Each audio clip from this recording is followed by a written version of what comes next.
Good afternoon, good morning. I hope everyone is having a fantastic Thursday. So I just want to welcome everyone to our panel discussion on accelerating the execution of critical projects, infrastructure and communication projects in the utility sector. It seems like everyone these days has a mission critical project in front of them. One area that is getting plenty of spotlight as of late are teams working to deploy digital infrastructure. Private networks in particular are an increasing investment for utilities to enhance their operational efficiency, security, and reliability. According to one report recently, between 2023 and 2026, the total investment in private network infrastructure by utilities is expected to reach nearly $2 billion. This investment supports the deployment of 5G LTE networks to modernize the grid, facilitate smart grid communications, and ensure resilient and secure operations. Joining me today for this conversation is our number of panelists: John Blackwell, Network Engineering Manager at Southern Company; Mila Hunt, Associate Vice President at Energy Impact Partners, a group investing in exceptional companies powering the energy transition; and Brant Carter, Director of Commercial Product Management at Site Tracker, the global leader in cloud-based deployment, operations management software, and the clean energy transition. Thank you for everyone for being here. So let's just dive right into our discussion. A lot of utilities nowadays are doing a lot of investment into their transmission distribution infrastructure, EV charging, and are working with a lot of other folks on improving their infrastructure. I guess this push towards private networks is driven by the need for greater control over network infrastructure, reduced reliance on public networks, and the ability to handle increasing amounts of data from distributed energy resources, DERs, and IoT devices. Utilities are focusing on grid modernization efforts, which also includes adopting new technologies to support renewable energy integration and smart grid functionalities. So with that general context in mind, John, can you just tell us a little bit about your role at Southern? What are some of the things that you do on a day-to-day basis? Sure.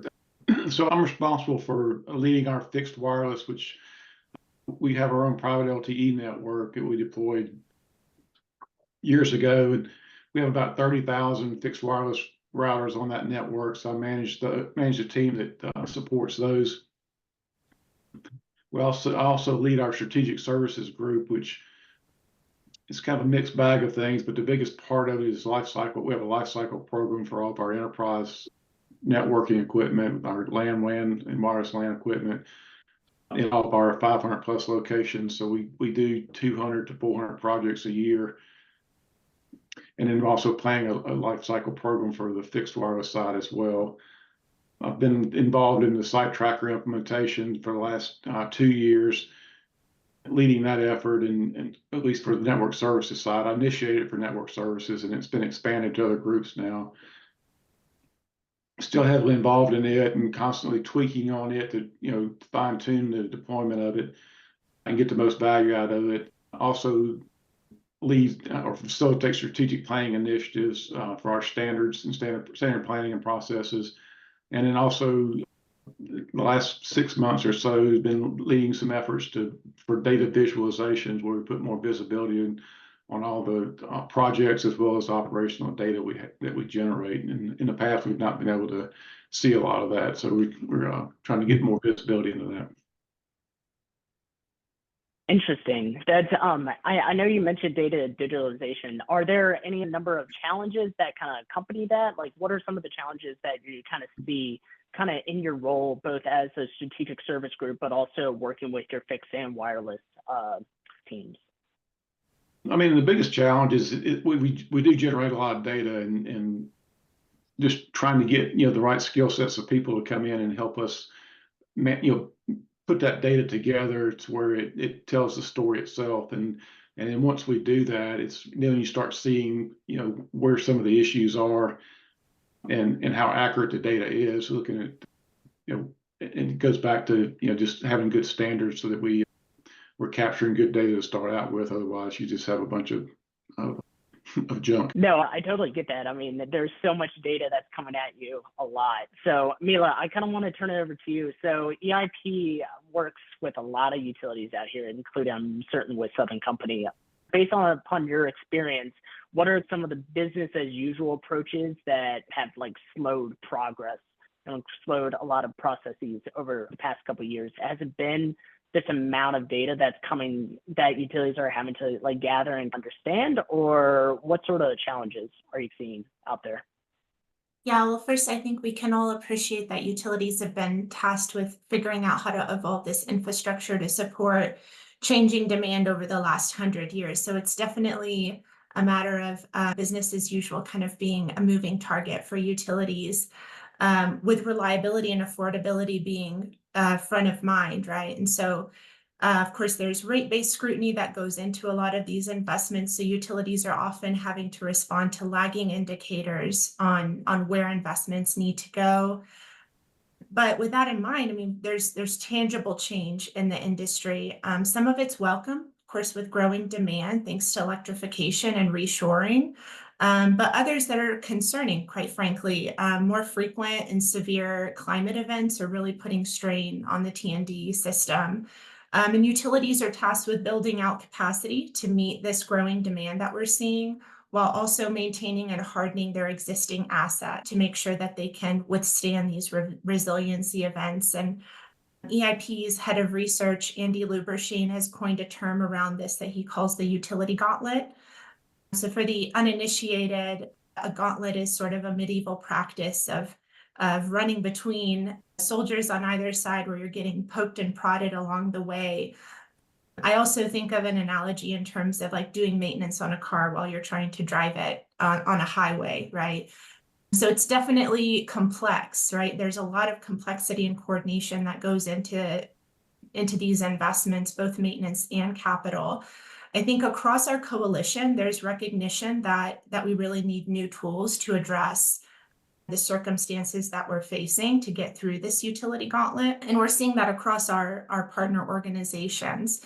There's an openness and often an eagerness to consider these new technologies and new approaches. But again, these changes are tightly coupled with the need for safe, reliable, and affordable operations. So those priorities are it, and they really inform our utility partners' judiciousness towards evaluating technology. And of course, I'm guessing that security, reliability, and resiliency is kind of at top of mind for a lot of these utilities, especially when it comes to, even though they need to, there's a lot of data, there's a lot of challenges, and a lot of new tools that they need to include in their toolbox. First and foremost is the reliability and resiliency of the energy grid. Is it correct, Mila? Yeah, I would say that's accurate. Well, Brant, I don't want to leave you out of the conversation. So I know SiteTracker does a lot of work, and John kind of mentioned it at the very beginning. Southern does a lot of work with SiteTracker. So can you just tell me a little bit about how modern project management software can address these inefficiencies and these challenges that Mila and John both mentioned, whether it's like you're driving on a highway, but your car suddenly needs like repairs? How can project management software kind of help fix and help work along that? Yeah, thank you. Picking up a little bit on what John had mentioned, running 200 to 400 projects a year. The thing that we lean into a lot at SiteTracker is creating a repeatable process. So the SiteTracker mantra is all about templatizing your workflows, creating that standard way of working so that it is more repeatable. And then once things are more repeatable, then you have a better chance to optimize it later on. So that could be standardizing all the different milestones and work activities that need to be achieved, as well as standardizing some of the data collection that needs to be captured at various points during the program execution. That could be in the field or in the back office. And then creating that standard data set that you can start reviewing over time, figuring out what the process optimizations that you might want to entail are. And then the nice thing is that for customers that have implemented SiteTracker and are in that second phase of deploying their optimizations, they actually have a mechanism to actually drive change management as well. So they've got everyone in the tool, they can adjust the templates, push those out to their various project and work groups, and everyone will start working immediately. So that's a key aspect of the value proposition that we offer at SiteTracker as we start to kind of what we'd like to say, we're on a mission, and that's to accelerate the transition to a fully connected and sustainable future. And we think that having the right tools and processes in place are a good way to drive that acceleration.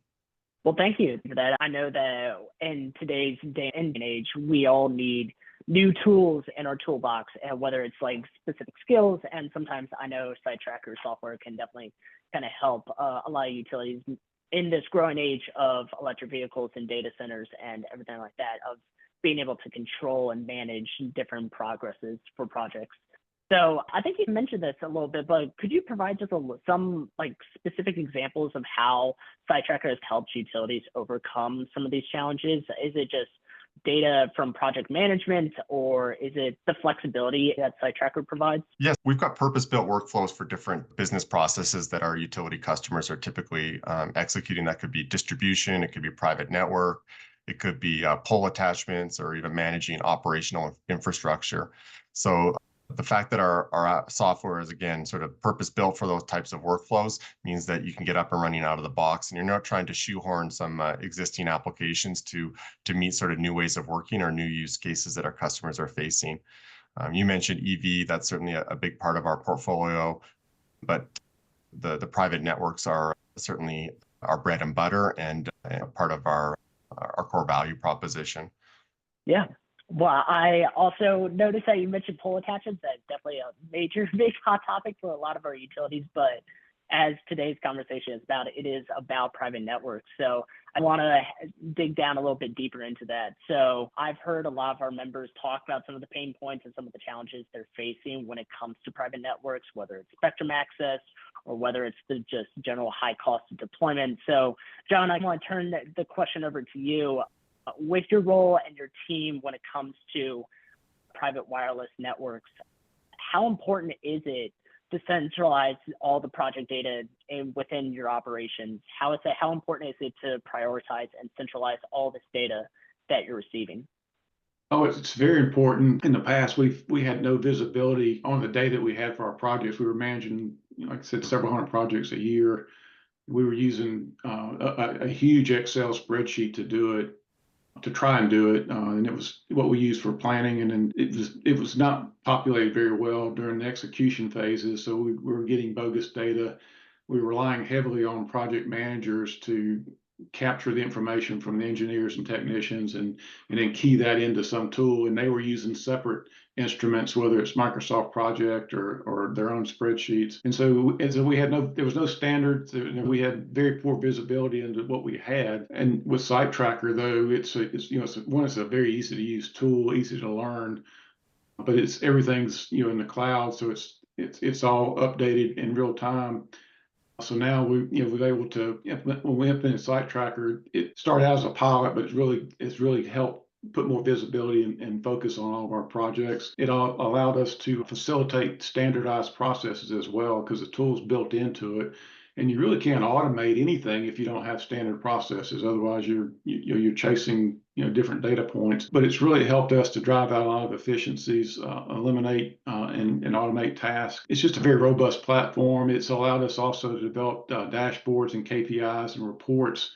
And we can break those up by affiliate or by resource type, or a lot of different ways to slice the data. But we would never be able to do that if it wasn't centralized in one location. But the other big thing it's done is it's helped us remove the PMs from just being, meeting organizers and note takers and getting updates from, trying to pull in updates from all the different stakeholders and then updating them in their own, sidebar little spreadsheets and stuff. Now everything's in one central, and the task owners actually all have SiteTracker IDs, so they're putting their updates directly in the tool. And so when they do that, all the dashboards and everything are updated in real time. So you're constantly getting accurate information and real-time data, reports on what's going on. When we did some interesting stats, the first year we implemented in 2022, we were the projects that closed that year from start to close, that they averaged, this is an average now, 5 days per project on average. That was the first year. In 2023, in the second year, project to start to close, the average duration was 235. So we got a 35% reduction in project duration the first year. And that's really not even actively managing the projects. That's just putting visibility on the program and on the projects. And this year we're kind of dialing in on different processes and looking at durations of individual tasks and phases of the projects. But that was an eye-opening, just putting the visibility on the program, and you can never do that without having all your data on one platform. No, I completely understand. You mentioned at the very beginning of your answer, you had all this data on the Excel spreadsheet, so I'm certain that security really was it was not the most secure sort of platform out there, just having all this project data on an Excel spreadsheet. So I'm certain that when it came to all the centralization of data, it has really kind of helped bolster the security of these projects. And then on top of that, there's just the cutting back on just the general time. I mean, going from an entire year and cutting that back by 35%, I mean, that's leaps and bounds that I'm certain that you wouldn't have expected. I guess you kind of answered what sort of steps are you looking to take to achieve, I guess moving forward, what sort of steps are you looking to do moving forward to achieve progress visibility across your projects? Are you looking to cut down that 235 days and look to cut it down even more for a lot of your projects? Yeah, I mean, I guess I've kind of listed some of the things we were doing as far as we've already developed a lot of the dashboards and reports. Now, I guess the next steps are really, like I said, dialing into each of those things and looking at, of the different phases, where are we spending on, where is that 235 days going? Is it in the design phase? Is it in the procurement phase, or is it in the implementation phase and closeout even? And so we're starting to dig into those details, and we'll start focusing on, within those phases, what's taking so long and why is that happening? And we'll, look for opportunities to improve there, either through automation or continue to standardize things and look for best practices. We also meet with, a lot of our field groups and different groups, and showing them the data and talk through it, looking for best practices too. And I think that helps continue the improvement process. Yeah, no, I completely understand. You want to fine tune that time and nobody's really wasting time, and nobody's you're making sure that you're maximizing your efficiency out here. So Brant, I kind of want to turn it over to you a little bit. Kind of as the solution provider in this space, as one of the solution providers when it comes to SiteTracker, what kinds of benefits are you seeing from a lot of your utility clients out here, which includes Southern Company, from having a centralized system across the project lifecycle? Is kind of the same thing happening? Where are you seeing project times getting cut by 35% or potentially more? Yeah, so I think John highlighted things. Our customers typically start in a journey where the first thing they're doing is, to be honest, moving off of Excel spreadsheets that are maybe unstandardized. And the first thing that we do is we get them all working in the same way. And there's natural benefits, and John highlighted that, of just standardizing work and so forth. The second part of the journey is really moving from a system of record where you've got everyone working and recording data in a central place to a system of intelligence where, and I think this is where John is alluding to some of his future initiatives, where you now are able to start identify where the bottlenecks and where are the areas for process optimization that you can actually start to implement. It's one thing to know where your bottlenecks are. It's another thing to have a set of tools that you can actually roll out process improvements with, though. And with Excel spreadsheets, it's very difficult to say, okay, change your spreadsheet.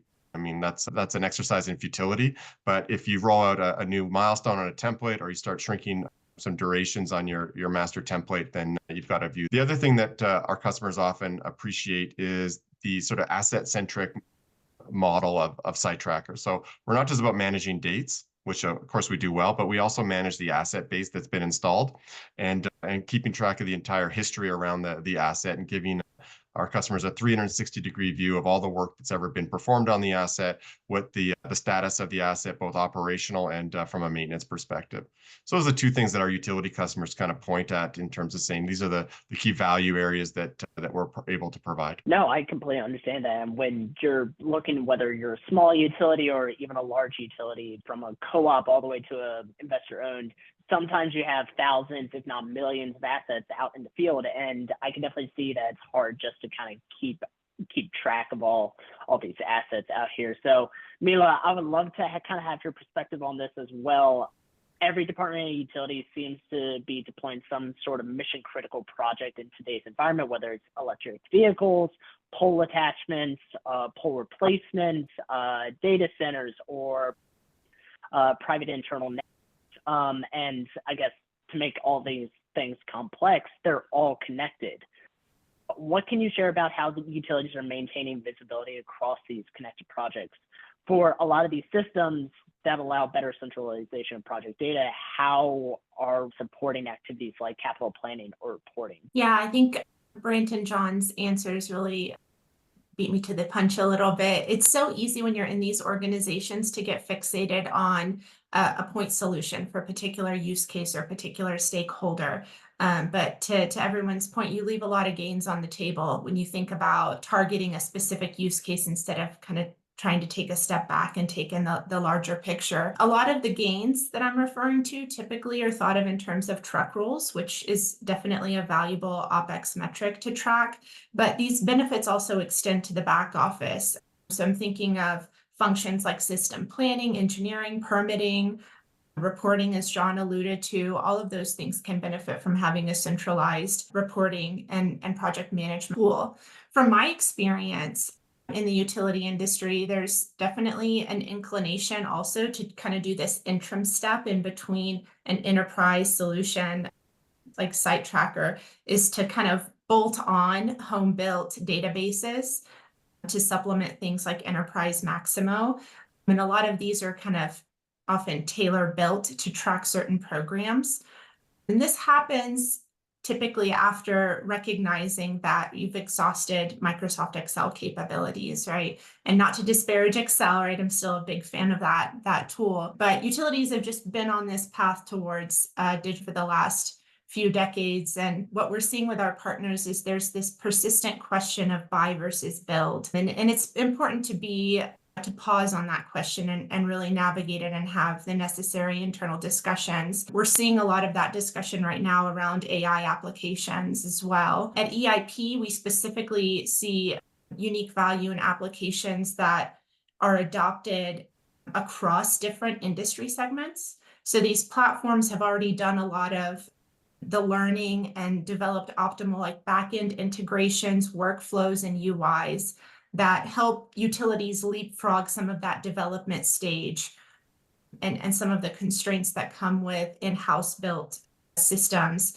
And then it just gives them the opportunity to capitalize on the efficiency and run with what utilities do best, which is build out infrastructure and maintain it. Yeah, no, that makes a lot of sense. And honestly, thank you for explaining that. You mentioned there is value in applications. Would that stretch across different departments, different environments? But at the end of the day, like it's all interconnected, and ultimately it serves a purpose in the utility's main role, which is to provide electricity and energy to the American people. So I completely understand. So I guess moving on to a different just topic here, I want to talk about collaboration a little bit within the project team specifically. So I know John kind of mentioned this a little bit, from the back office to the field crews, and Mila, I know you kind of also mentioned this.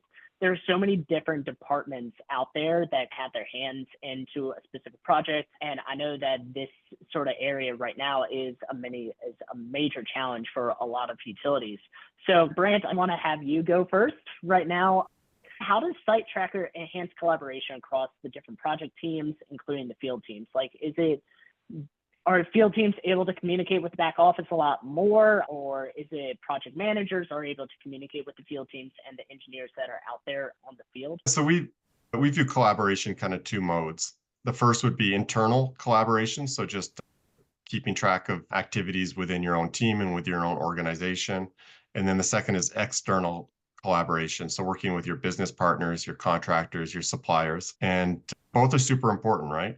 And going back to the Excel side of things, most of our customers are working in a collaborative model that's very based around email. So those are the two most common tools we see, is Excel spreadsheets and email. And that kind of collaboration is hard to scale, right? Email is disconnected. You've got a single email inbox. The data in it is hard to action. It's hard to keep track of things. So again, feeding on our core value propositions around sort of standardizing data, we also standardize the collaboration methods, both internally and externally. And with field users. It could be, for example, setting up different data collection activities and standardizing that so that your data comes in a format that allows you to move from that system of record to a system intelligence.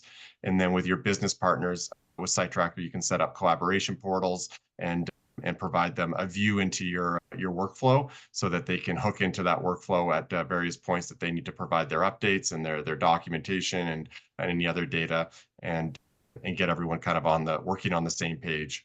When we look at our best-in-class customers, it's the customers that are running their status meetings right off of the SiteTracker tracker. So there's no more Excel worksheets that they're accepting. They're working as sort of a forward-looking mode instead of a transactional mode. So they're not chasing people down for their data updates. Instead, they're identifying risks. They're identifying delays. They're working with their partners to try and identify mitigation efforts around that, and then they're holding everyone accountable accordingly. Yeah, that makes sense. There is the separation of both the internal communication, but then there's the external communication with the contractors, the suppliers, the third-party users, or third-party like folks and everything like that. Grants, I kind of want to dive a little bit deeper into that. So is security kind of something that's kind of top of mind sometimes, of making sure that there is the internal security and then, but also the outward communication with folks? Does kind of SiteTracker do a lot of work with that sort of stuff? Yes, data security is important, and it's necessary.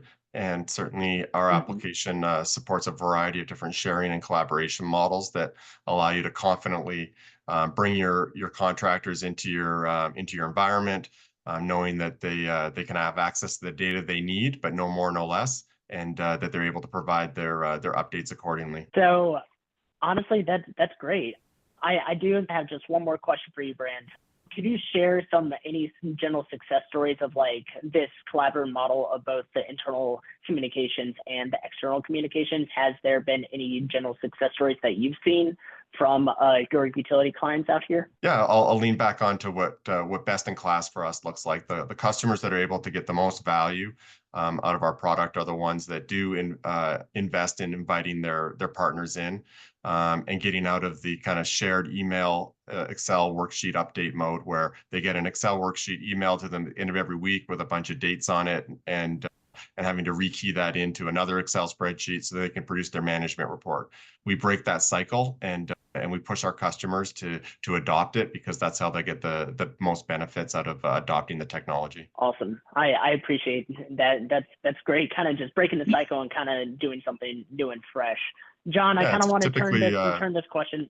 Oh, I was just going to highlight that a lot of people say like digital transformation, and these are big programs, big IT driven. There's also kind of a micro version of digital transformation, which is small things that the project teams can take, which are quite easy to do and benefit everyone. So that I've given you a couple examples there, but these digital transformation programs don't need to be huge. They can be quite simple, straightforward, and provide a lot of value. Interesting.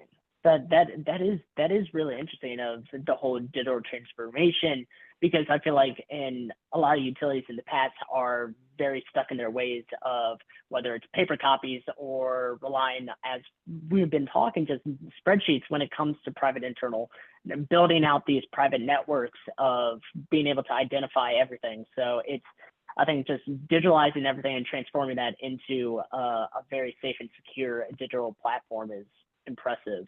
So John, as I kind of mentioned, I want to kind of ask you a few questions here. So when it comes to, I guess, digital transformation and just general security, what strategies have you kind of found effective when it comes to you and your teams on fostering collaboration across the different project teams? Because I'm certain that there are a number of different project teams that you kind of have to oversee when it comes to implementing and developing these private networks. Yeah. A lot of the same things that Brant, illustrated, we're seeing it live, with SiteTracker. Before, there was a lot of emails back and forth and phone calls, and of course a lot of that's hard to document or hard to trace down. When we implemented SiteTracker, we went in thinking we're going to put everything that any stakeholder in the project needs is going to be put into SiteTracker. It's kind of a one-stop shop, and we've pretty much done that. We've developed a good template for the project. We've got the scope, a brief scope included in there. But every stakeholder that's got an ID can now see, other resources that are assigned, the current status, who's got it now and the status of, where it is. They can see the forecast dates for the tasks that they've got assigned to them. All the project documentation is embedded in Site Tracker, or else we've got a link in Site Tracker to where maybe a design document might be if we don't want to put it in the Site Tracker. So everything's in there, and even our primary equipment supplier has a Site Tracker ID. And so we use that to, whenever our engineers are ready to implement the project, in the past we had equipment sitting around everywhere. It would get shipped to a site and it could sit there for weeks or months or even a year at times. Just a lot of really bad business practices. And another great benefit of Site Tracker, it just puts visibility on all of that. And we're moved to, we did this actually before Site Tracker, but this Site Tracker has really helped manage it better, where we don't ship the equipment to the site until it's ready to be installed, and we don't ship it until everything's ready to go. All the equipment's in. So our engineers, there's a task in Site Tracker that flags the supplier to actually stage and configure and ship the equipment. So it triggers, notice them to do it. When they finish staging and ship it, they put that in there as a task and a date that it happens. They put the tracking number of the equipment in there so the technician can see, one, that it's been shipped, but also the tracking number, and the date and the date and then the address it's going to and everything. So they've got everything they need to get, when the equipment shows up, they've got everything they need to know when it's going to get there and that sort of thing. We use the dashboards and all, as Brant mentioned, we've developed some really good dashboards, and they're a work in progress, and we're constantly tweaking on them and trying to get better information and more detailed information. But we've used those. Now that's the basis for pretty much all of our update meetings. In the past, we were getting these vague updates, and they would contradict from one month to the next because they weren't based on sound data. They were based on verbal updates or subjective updates. So now we've got real data, and so in the past we were doing updates, had PMs spending hours putting together PowerPoint slides of these updates, and now everything, they either use Site Tracker directly or do a screenshot with Site Tracker, drop it in a PowerPoint. And the dashboards are awesome, and they tell really good stories. And it shows resource allocations, it shows delays, task durations, that sort of thing. So it's definitely significantly reduced the number of recurring project update meetings we had too. As I mentioned earlier, we were relying a lot on PMs to gather information. They were doing these regular recurring, trying to pull updates from all the stakeholders, and now, instead of the PMs being glorified, note takers and presentation generators, they can now focus on where the issues are and not, trying to pull information out of people. So the task owners are doing their own updates, and now the PMs can focus, just on where the issues are. And that's reduced a lot of our PM labor hours, as well as a lot of meetings that our teams were in, listening to and giving, you have a call with 12 people on it, and, the PMs were asking each one of them for an update. So it was just a very unproductive way to get project updates. And now, when the task owner does their updates, it updates all the reports and the KPIs and everything. So very slick, but we're enjoying it. It's definitely streamlined the communications and the quality of the communications to where, like I said before, it was very vague. Now it's very succinct data, and it's real time, and it allows us to focus on the real issues instead of just trying to beg, borrow, and steal for information to find out where we are with things. Oh, I honestly, I just want to say I completely understand where you're coming from, where you're having all these random meetings before using this sort of technology of people being on the calls, and you're just like, this. I do kind of want to go back to kind of what you're saying about when it comes to the equipment shipping. There's actual now visibility into the equipment shipping, which I think both saves y'all a lot of time. I guess it saves Southern a lot of time when it comes to being able to track and be able to know, like, okay, we need equipment here at this site for our private networks at this specific time. Whereas before, I'm certain that you were kind of chasing a duck around, just trying to find out where things are, whether things showed up late or showed up early and stuff like that. So it's saving you a lot of stress, saving your project managers a lot of stress. and everything like that. So Mila, I kind of want to just round out this sort of conversation a little bit when it comes to just general collaboration, visibility, as well as like communication. Where have you seen, like, what are some of the success stories, and like what are sort of the advantages that you've seen, like these collaboration boosting tools like Site Tracker as well as some other things out there? Like, what are some of the advantages that they provide for utilities based on your perspective within the energy utility industry? Yeah, I think our utility partners' experience, especially with Site Tracker, makes this point best. I mean, just hearing John speak about his experience and all of the inefficiency in the reporting process and a lot of the manual entry that was automated out by virtue of implementing Site Tracker really speaks for itself. A couple other examples beyond private networks that I can share is a pole inspection and replacement program. Site Tracker went in, streamlined some of the compliance and regulatory mandates associated with this particular program, and it gave the operational leadership within this utility the right level of visibility to figure out, like, oh, we could be consolidating jobs and knocking out a few jobs for each truck roll that we're doing, and kind of consolidating things that way. So that was like a real tangible impact that they've had. Another really exciting example in this age where we're seeing proliferation of distributed energy resources. There's an example where Site Tracker went in and applied their system to a DER interconnection process, and they were able to reduce the interconnection time by 72%, which if you listen to the folks in the solar industry, that's often a big pain point for them, is just the time it takes to interconnect. So the fact that implementing a platform like Site Tracker just helps the utilities work through the noise and really streamline things. So that's really a perfect example of how utilities have leveraged tools like Site Tracker and across other verticals, right beyond private networks, to deliver process efficiencies. I can definitely agree with you.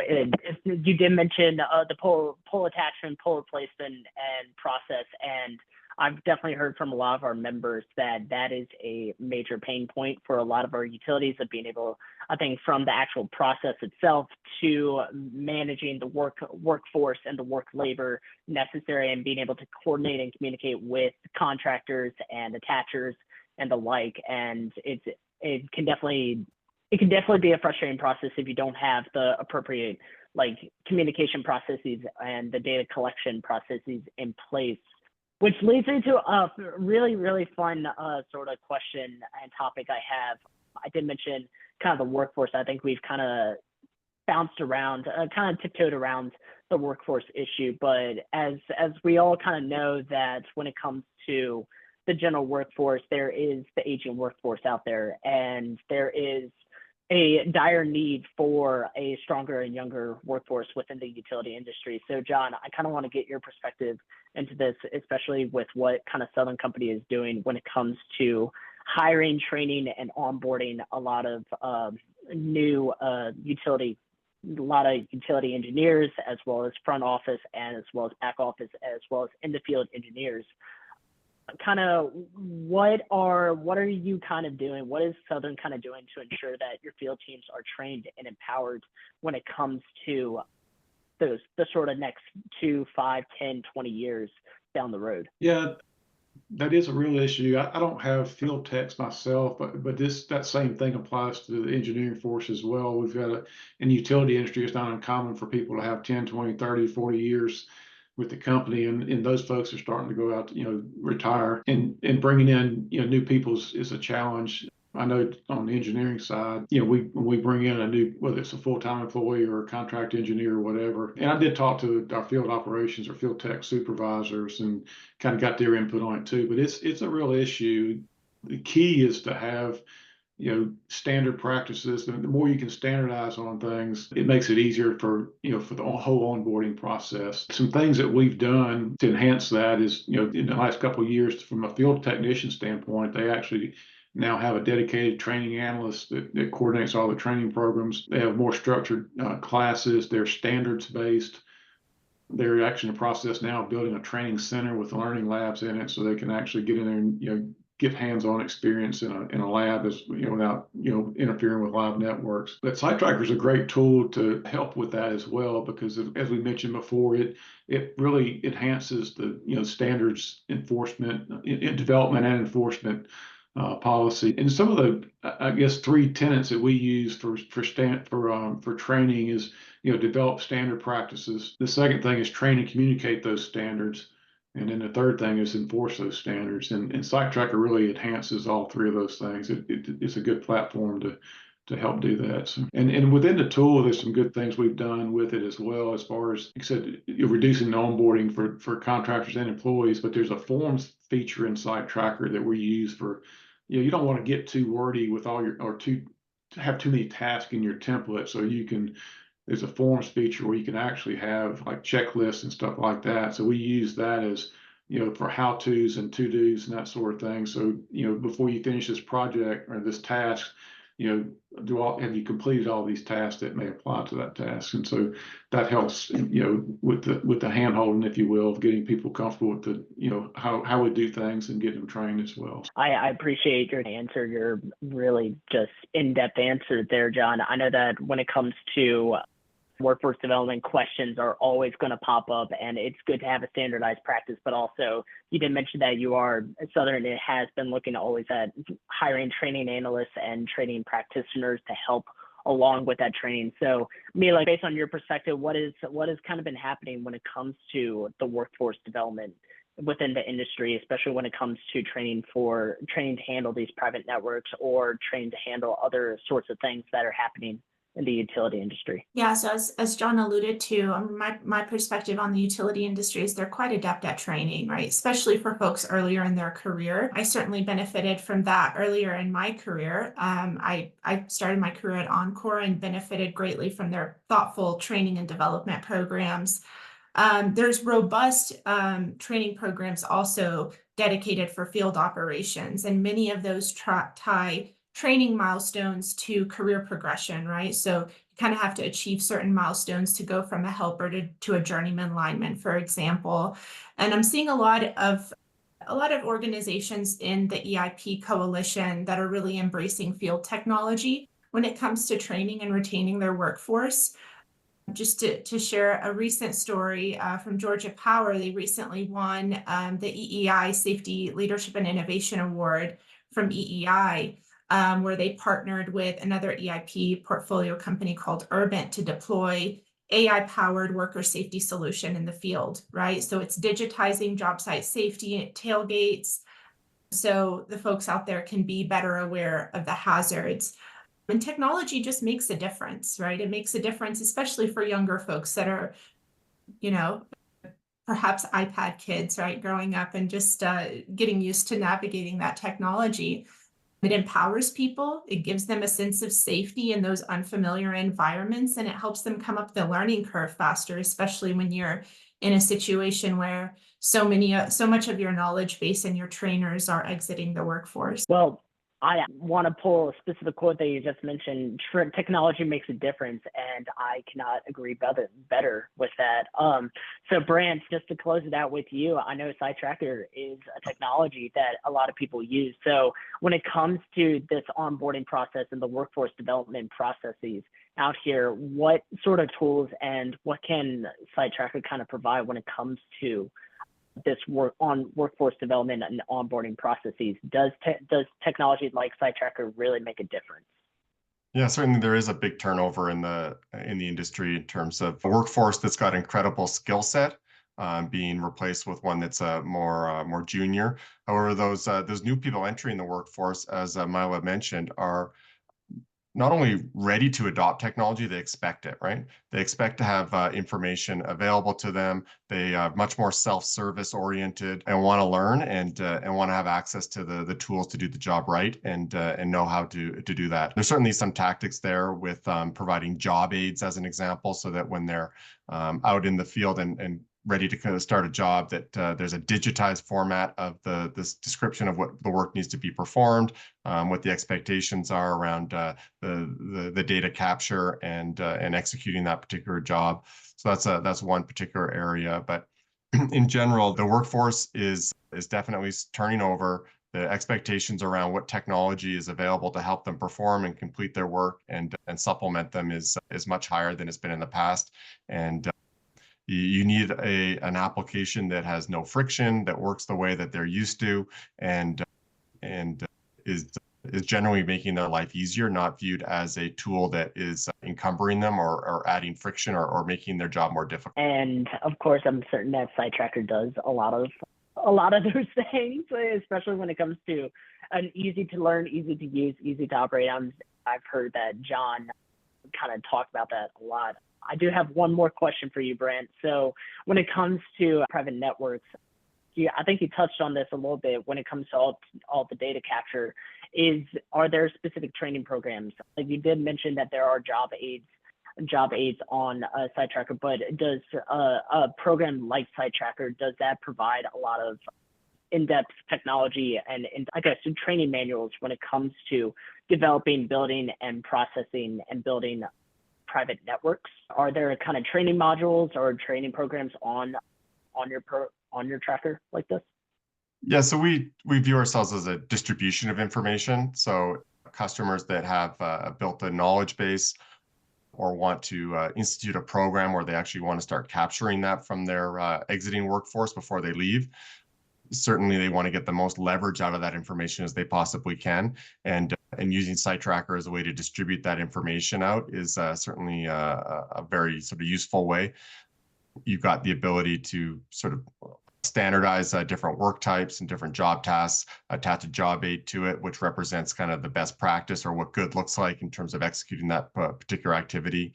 And again, it's a nice way for companies that, again, are transitioning and turning over their workforce to make sure that they capture that knowledge before it leaves. I think that's a fantastic fantastic quote, being able to capture all the data before everyone leaves. So I know that we are approaching the top of the hour right now, but so I just kind of want to thank you, John, thank you, Brent, thank you, Mila, for all this in-depth discussion about private networks and the challenges that utilities are facing within this industry, as well as workforce development. So I just want to open it up to everyone for any specific questions that folks might have. I know that for me personally, workforce development is definitely a major issue out there and something that I definitely do take pride in and definitely am always interested in. But I do kind of want to open it up to folks on the call or some of our participants for any questions. Unfortunately, I do not see many questions kind of being put into the chat right now. I guess I just have one more question for you, John. I know that when it comes to Southern Company and the work that y'all are doing to encourage workforce development. Oh, I think we got one more question. How do you think we as technology vendors, so when it comes to UTC's membership, we have both utilities as well as technology vendors out there. This question is, how do you think we as technology vendors can help utilities better understand the resources needed to support operations and maintenance of private networks? John, would you like to take this, or either John or Brent, would you care to answer this question? Do you mind asking the question or repeating the question again? Yeah.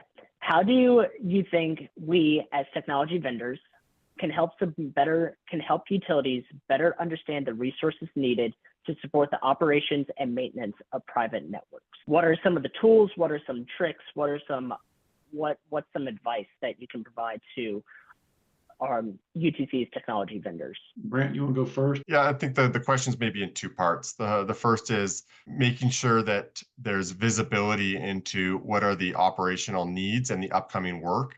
So being able to forecast either preventative maintenance or rollout activities that you might have so that you can adequately staff those and prioritize them. So certainly prioritization is a big issue, as John probably knows, when you've got a queue of hundreds of potential things you could work on. Selecting the ones that are going to have the biggest impact or the ones that are going to unlock the most value to the business is important.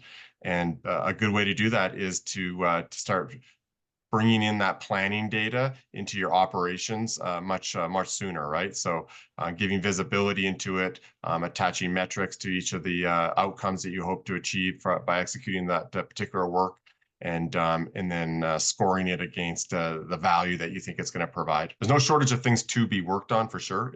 Prioritizing it is the key. No, I'd agree with all that. And to me, I mean, I keep harping on processes, and I know utilities are not real good at having a lot of documented processes, but I know that's so, to me, it's so important to understand the flow now. I mean, what are you doing now? What are all the steps in what you're doing, and what resources are involved in it? We did a session when we first implemented Site Tracker and kind of whiteboarded that with a flow chart, and it was mind-boggling, how many loops we were doing and duplication of stuff and how many people are involved in it. So I think, understanding what you've got now and the resources involved is key as well. Awesome.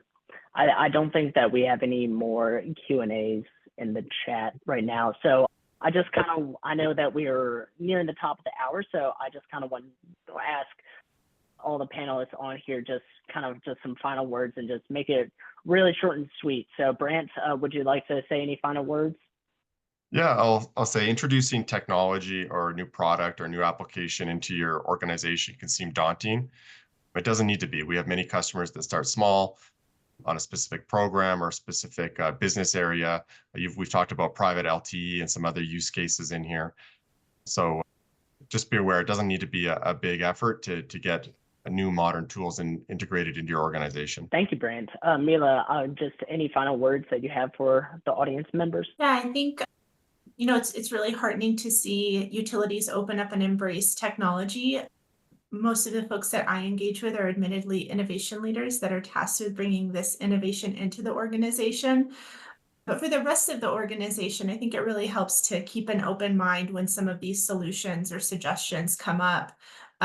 We're definitely, as an investor on behalf of utilities, very keenly focused on affordability, reliability, and safety. And I think, there's technologies out there that really help us and execute on it better. So I just encourage folks to keep an open mind when those opportunities come up. If your innovation leader reaches out, worth listening to them. Well, thank you. Thank you, Mila. And John, any final words, final thoughts? No, I did, other than kind of emphasize what Mila said. I mean, most people are resistant to change, even though they know what they're doing is not the most efficient or best way of doing things. That they're very reluctant to change. But I encourage people to bite the bullet and go for it, because there's really a lot of benefit to it. And we saw a lot of that within the groups that we implemented in. People were resistant at first, but once they realized how easy the tool is to use and how much it helped them do their jobs and take away a lot of the headaches, it's been a very, very positive experience for us. Well, thank you, John. Thank you, everyone, thank you to all of our panelists today, and thank you so much for everyone who attended. We appreciate y'all taking the time out of your day to speak with us. If you have any questions, I encourage you to reach out, and I will turn it back over to Cynthia. Thanks, Campbell. I want to thank our sponsor, Site Tracker, and our speaker, John Blackwell, Mila Hunt, Brent Carter, and Campbell Baskin, for their very informative presentation and engaging questions. And thank you all for attending. Have a good day.